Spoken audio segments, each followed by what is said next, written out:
안녕하세요. 결혼을 앞두고 있던 여자입니다. 저와 결혼할 남자친구와는 동갑이고 5년 긴 시간 동안 연애를 해왔습니다. 사실 처음 남자친구를 알게 된 건 그보다도 훨씬 일찍이에요. 재수학원에서 처음 만나게 되었고, 그때도 같은 대학교를 목표로 하고 있는 저와 남자친구 둘 다 서로에게 관심이 있었는데, 연애한다고 공부를 미뤄둘 수는 없어서 결국 만남까지 성사가 되지는 않았어요. 저는 재수해서 바로 제가 원하던 대학에 갈 수 있었고, 재수에 실패한 남자친구는 좋은 대학 들어가고 싶은 욕심에 1년 더해서 삼수까지 했습니다. 어쨌든 남자친구는 결국 보란 듯이 저와 같은 대학에 들어오게 되었고, 그때도 서로 자주 시간을 보냈지만, 군대가 걸려 있어서 연애까지 발전하지는 못했습니다. 그리고 남자친구가 전역을 하고 난 뒤에는 저는 졸업반이었고, 남자친구는 아직 2학년이었어요. 저는 그때 따로 만나던 남자친구가 있었는데 결국 지금의 남자친구와 이어지게 되었네요. 군대에 가버리면 저를 놓칠 수도 있을 것 같다는 생각에 저 때문에 억지로 군대를 미루고 미루다가 입대했다고 나중에서야 털어놓더라고요. 그런데 덕분에 복학 시기도 제대로 맞추지 못해서 남자친구는 입학도 늦었는데 졸업도 애매하게 늦게 했어요. 먼저 졸업한 저는 졸업 후 1년 뒤에 취직에 성공했고, 그 뒤부터는 연애를 하면서 남자친구 취업 뒷바라지를 해줬어요. 결국 남자친구는 대학교를 졸업하고 얼마 전 원하는 직장에도 들어가게 되었습니다. 저랑 같이 있기 위해 노력한 결과라고. 다 제가 있는 덕분에 원하던 대학에도 들어갔고 원하던 직장에도 들어가게 되었으니 제가 행운의 여신이나 마찬가지라고 말하며 프로포즈를 해왔습니다. 직장도 안정적이고 급여가 좋은 회사였고 남자친구 말대로 저랑 함께하기 위해 이렇게 노력을 해온 사람이니 결혼하면 저도 분명 행복하게 해줄 거라는 생각에 프로포즈에 응했어요. 그런데 프로포즈 받은 행복도 잠시. 결혼 준비하면서 이런저런 일 때문에 답답해 이렇게 사연 적어봤습니다. 예비 시부모님 처음 인사드리러 간 날이었어요. 외식을 하면 좋았겠지만 또다시 코로나가 유행을 하면서 방역수칙이 깐깐해져서 예비 시부모님 집에서 만남을 가졌습니다. 식사가 끝나고 어색한 분위기가 이어지는 가운데 텔레비전에서 요즘 하고 있는 사극 재방송이 나오더라고요. 낯가림 때문에 어색했던 상황인지라 다들 텔레비전만 보면서 시간 보내고 있었는데 아버님께서 저것 좀 보라고 여자가 탐욕스러우니 자식이 아버지 알기를 우습게 알고 형제끼리 칼부림을 하는 게 아니겠냐는 말을 하면서 예로부터 여자가 져줘야지 평화롭고 남자가 잘 된다는 이야기를 하시더라고요. 암탉이 울면 집이 무너진다는 말이 괜히 있는 게 아니라고 하면서 엄청 재밌는 말을 하신 것 마냥 혼자 껄껄 웃으셨어요. 안 그래도 어색한 자리였는데 그 말씀에 분위기까지 이상해지고 아버님께서는 누구에게라도 자기의 뜻을 동의를 받아야 했는지 어머님 옆구리를 발로 쿡쿡 찌르면서 내 말이 맞지? 하고 재차 확인을 하시더라고요. 어머님께서는 마지못해 그렇다고 해주셨고요. 아무리 자리가 어색한 상황이었다고 할지라도 그래도 첫 만남인데 구태여 저한테 저런 말씀을 하시는지 이해가 안 됐습니다. 그렇다고 제가 남자친구 잡을 듯이 하는 행동 한 번 한 적도 없고 티낸 적도 없는데 말이에요. 일부러 저러시나? 혹시 벌써부터 제 길을 누르시려고 그러나? 그런 생각이 들었습니다. 그래도 제가 할 말은 다 하고 사는 성격인데 아무렴 기분 나쁜 말을 들었다고 할지라도 예비 시아버지 되실 분인데 아버님 재미없는 농담에 말대꾸는 하지 않았지만 그래도 동의도 하지 않고 그냥 가만히 앉아 있었습니다. 남자친구는 나중에 저한테 그때 왜 그랬냐, 뭐가 문제냐 하면서 자기 부모님이 신경 써줘서 초대한 식사 자리인데 그렇게 똥 씹은 표정하고 있을 필요는 없지 않았느냐고 답답해하며 화를 냈습니다. 아버님 말도 말이지만 그런 식으로 나오는 남자친구 반응도 섭섭하더라고요. 그래서 저도 솔직히 첫 만남인데 저런 말씀 하시니 나도 좀 서운했다고 따졌더니 그게 뭐가 서운할 일이냐고 어른이 분위기 좀 어떻게 해보려 꺼낸 말인데 누가 농담 가지고 서운해하냐고 하는 겁니다. 오히려 대화가 멈추고 어색해진 상황에서 예비 며느리 될 제가 애교도 부리고 하면서 분위기를 띄웠어야 하는 거 아니었냐고 하더라고요. 얼마나 제가 거기서 불편한 티를 팍팍 냈으면 집안에서 가장어른인 아버님이 그런 서투른 농담까지 했겠냐고요. 시댁이라고 벌써부터 그렇게 날 세우면 안 된다고 하는 거예요. 제가 성격상 낯도 많이 가리는 편이기도 하고 사실상 유학생활까지 하면서 가장 어려웠던 게 어른을 상대하거나 하는 일이었습니다. 경험이 많지 않아서 그런 자리에서 제가 제대로 행동하지 못한 부분은 인정합니다. 그런데 아버님이 꺼낸 말은 분위기 전환을 위한 농담이라고 생각되지 않았어요. 그리고 아무리 제가 며느리 될 자식뻘 같은 존재일지라도 그 자리에서 제가 애교 부리며 분위기를 전환시켜야 된다는 건 아무래도 이해가 가지 않았습니다. 하지만 남자친구 말대로 아버님이 아기를 가지고 한 말이 아니라는 해명을 듣기도 했고 저도 불편한 기색을 숨기지 못한 잘못이 있었기 때문에 그날 일은 그냥 제 마음속에 묻어두기로 했습니다. 그런데 정말 어이가 없는 일이 처음 뵌 날 얼마 지나지 않아서 일어나고 말았어요. 결혼 준비를 하면서 결혼식장이나 기타 여러 가지들도 중요하지만 가장 중요한 건 아무래도 살 곳 아니겠어요? 저와 남자친구도 결혼하고 나서 살 집에 대해서 여러 가지 의견도 나누고 부동산도 다니면서 정말 서울 이곳저곳에 집이란 집은 다 알아보고 다니던 중이었습니다. 뭐든지 장점만 가지고 있는 집은 정말 찾기 힘들더라고요. 비교적 신축의 집값까지 적당한 곳은 위치가 참 애매해서 대중교통 타기도 번거롭고 회사에서도 멀었고요. 반대로 위치가 마음에 드는 곳은 마음에 드는 만큼 아파트가 구축이기도 하고 주차장 문제도 있었어요. 모든 걸 다 만족시켜줄 만한 집은 가격이 문제였고요. 신혼집 구하게 되면서 예비시댁에서도 어느 정도의 지원금을 마련해 주셨고 대출도 당연히 받을 계획이지만 10억이 넘어가는 집을 구할 방법은 없어 보였습니다. 결국 후보는 두 군데로 좁혀지게 되었어요. 출퇴근 위치도 좋고 재개발 예정지이긴 하지만 작은 집을 구하느냐 아니면 서울 근교 서부권이나 동부권 신도시에서 시작을 하느냐로요. 집을 알아보는 동안 마침 남자친구가 지내고 있던 월세 자취방이 계약이 끝나게 되면서 제가 전세로 살고 있는 원룸의 거실이 딸린 자취방으로 들어와 함께 지내고 있었습니다. 명절을 앞두고 있는 상황이었는데 남자친구가 집에는 안 가보느냐고 물어보더라고요. 저는 당연히 저희 부모님 집을 이야기하는 건 줄 알고 코로나가 유행이기도 하고 엄마가 몸이 약한 편이라 괜히 걱정이 돼서 올해는 안 갈 생각이라는 말을 했습니다. 그런데 남자친구가 너네 집 말고 우리 집 말하는 거라고 하더라고요. 아무리 결혼을 약속한 사이지만 아직 결혼도 하기 전인데 친척들이 다 모인다는 시댁에 제가 왜 가야 하는지도 모르겠고 또 제가 친정에 가지 않는 이유 중에 하나가 괜히 사람 많은 곳 다녀왔다가 코로나라도 걸릴까 봐인데 정말로 만에 하나 그렇게 된다면 건강 상하고 같이 있던 사람들 불편하고 그게 무슨 난리겠어요?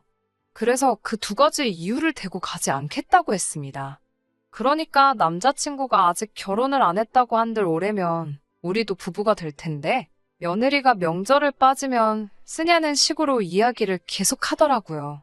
연애할 때는 고집 한번 부린 적 없던 남잔데 요 근래 들어 결혼 준비하면서 왜 이렇게 고집이 세졌나 싶더라고요. 저는 어쨌든 갈 생각 없다고 가려거든 너 혼자 다녀오고 혹시 모르니까 이 집으로 다시 오기 전에도 병원 들려서 신속검사라도 받고 오라고 말했습니다. 제 말에 입이 대빨 나와서 툴툴대고 그날은 무슨 말 한마디만 해도 틱틱거리면서 있더라고요. 한 번쯤 져줄까 하는 생각도 들었는데 제가 명절에 저희 부모님 찾아뵙지도 않은데 예비시댁이라고 다녀오기도 싫었고 거기 가봐야 명절 준비하느라고 일만 하지 않겠나 하는 생각에 끝까지 거절했어요. 남자친구는 거기서 또 왜 명절 준비 이야기가 나오냐고 어디서 뭘 보고 다니길래 그렇게 시댁일이라면 날 세워서 싸움을 만드냐는 듯이 말을 하더라고요. 세상 모든 시댁이 10월드가 아니라고 인터넷 속 이야기는 전부 다 사람들 관심 끌기 위해 지어내는 말이라고 하더라고요. 정말 짜증이 났어요. 저는 정말 가야 할 이유를 모르겠어서 가지 않는 거고 몸 생각하느라 못 가는 것도 있는데 남자친구는 자꾸 제가 시댁과 거리 두고 싶어 하고 시댁일이라면 그저 싫어서 그런다는 식으로 말을 하니까요.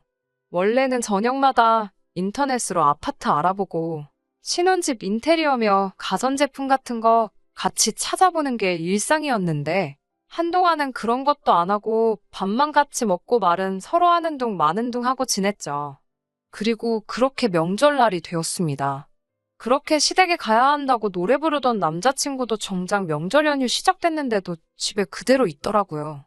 저도 그렇고 남자친구도 회사를 안 가니 집에 하루 종일 붙어 있어야 되는데 서로 말 한마디도 안 하고 있기도 그렇고 그렇다고 방 한 개짜리 좁아터진 집인데 분리된 공간도 방 말고는 따로 없고 불편하게 있어서 뭐 하겠냐는 생각에 영화나 한 편 같이 보자는 생각으로 제가 먼저 말을 건넸습니다. 남자친구는 대꾸를 하는 둥 마는 둥 있다가 같이 영화를 보기 시작했어요. 한참 영화를 보고 있는데 남자친구한테 전화가 오더라고요. 전화 받고는 혼자 말도 없이 신발 신고 밖으로 쑥 나가길래 뭐에 저렇게 삐져가지고 저러나 먼저 화해하자고 나선 제가 바보 같다는 생각을 했어요. 그런데 남자친구가 5분도 안 있어서 다시 집으로 들어왔는데 혼자 온 게 아니더라고요. 시부모님이 저희 집으로 따라 들어오시더라고요. 저는 이 집에 올 거라고 생각도 못한 두 분이 오시니 정말 깜짝 놀랐죠. 웬일로 오셨냐고 쭈뼛거리면서 서 있었는데 아버님이 나서서는 우리 예쁜 며느리가 시댁 오는 거 힘들다고 해서 이렇게 본인들이 직접 왔다고 하시더라고요. 이런 시부모님 본 적 있냐고 자화자찬을 하시는데 저는 놀란 마음도 잠시 어이가 없고 짜증이 나기 시작했더라고요. 오시면 오신다고 저한테 미리 말 한마디 안 해준 남자친구한테도 화가 많이 났고요. 집이라고 10평 남짓한 곳인데 시부모님 두 분까지 계시니까 집이 아주 좁아 터지더라고요. 어머님이 남자친구한테 차에 좀 다녀오라고 차 키를 건넸는데 남자친구가 양손 가득 장바구니 들고 집으로 다시 들어왔습니다. 저게 다 뭔가 싶었는데 어머님이 저한테 같이 제사 음식을 하자고 하시더라고요. 그러고선 아버님이 바로 말을 이어서 하시기를 이제 우리 장남이 결혼을 했으니 제사를 물려줘야 하지 않겠냐며 결혼하고 나면 이제 저희 신혼집에서 저희가 도맡아서 제사를 지낼 테니 연습한다 생각하고 시어머니한테 음식 잘 배우라고 하시네요. 제가 그걸 왜 하냐고 그 자리에서 따질 수는 없으니 혼자 해서는 안 되겠다 싶어 그러면 남자친구도 같이 하면 좋겠다고 했죠.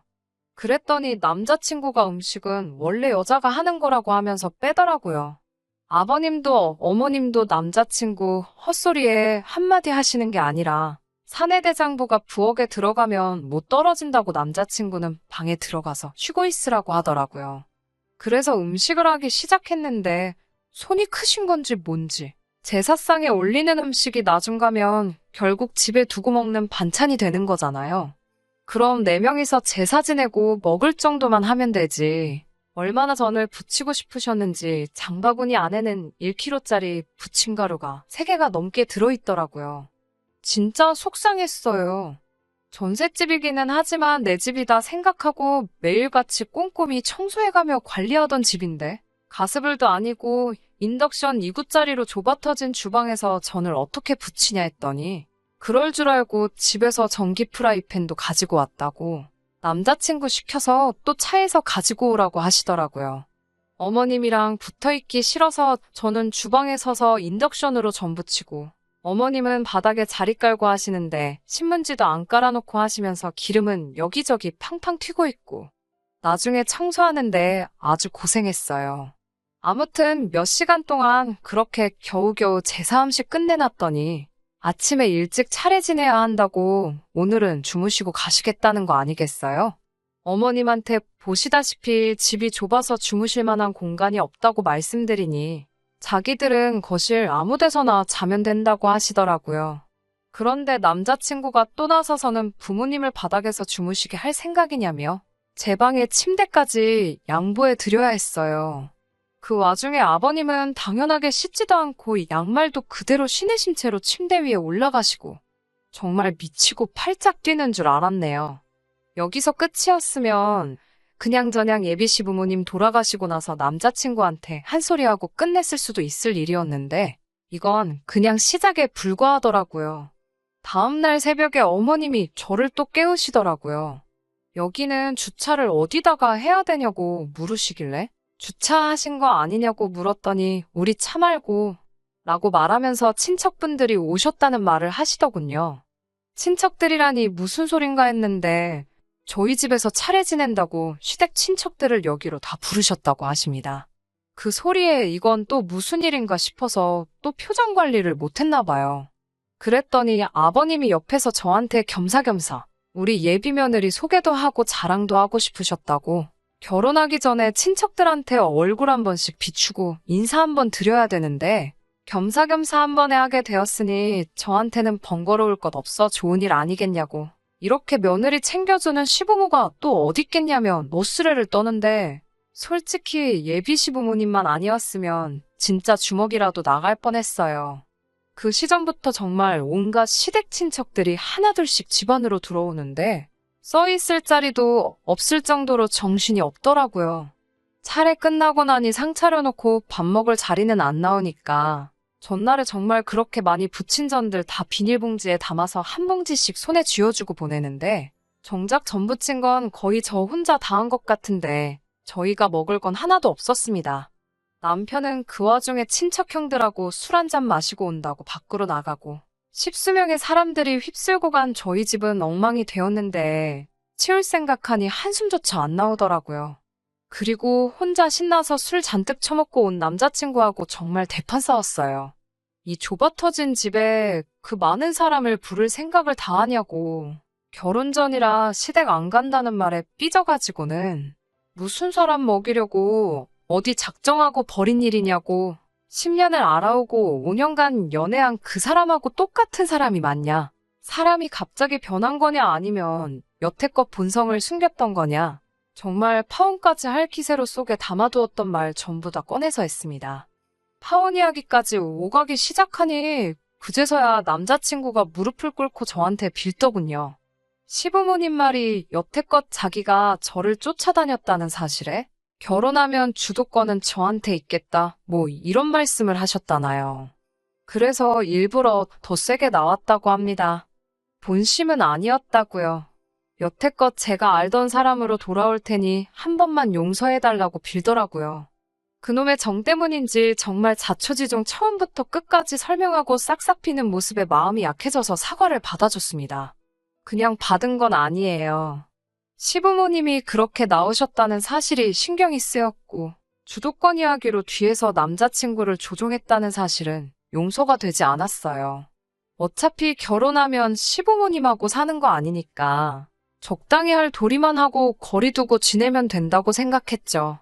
얼마나 아니란 생각이었는지 참 후회가 되네요. 결혼하면 제사 물려받을 생각 없다. 혼인신고는 곧바로 하지 않고 지켜보다가 정말 약속들을 지키고 있는 것 같으면 그때 가서 하겠다고요.